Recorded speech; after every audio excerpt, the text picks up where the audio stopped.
এনসিপির মুখ্য সংগঠক আব্দুল হাসনাত এমপি ঝিনাইদহে সোমবার সংবাদ সম্মেলন করেছেন। সংবাদ সম্মেলনে তিনি বলেন,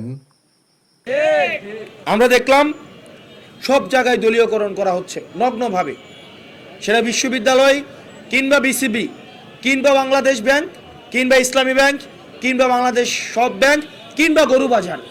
বন্দর কে নিবে, বাংলাদেশ ব্যাংকগুলোকে কে নিবে, বিসিবিকে কে নিবে, যেহেতু এবং এসালমকে কে দখল করবে, সেগুলো নিয়ে অর্থমন্ত্রী এবং আমাদের স্বরাষ্ট্রমন্ত্রীর মধ্যে এক ধরনের মনস্তাত্ত্বিক দ্বন্দ্ব রয়েছে।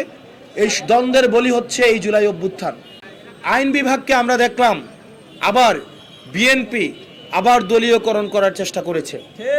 সেই দলীয়করণের অংশ হিসেবে আমরা দেখলাম বিচার বিভাগের যে সচিবালয়, সেই সচিবালয়কে বিলুপ্ত করে দিয়ে বিচার বিভাগকে দলীয়করণ প্রাতিষ্ঠানিকভাবে করার চূড়ান্ত সাংবিধানিক নিষ্পত্তি বিএনপি করেছে এবং এটি আমাদের জাতির জন্য লজ্জার।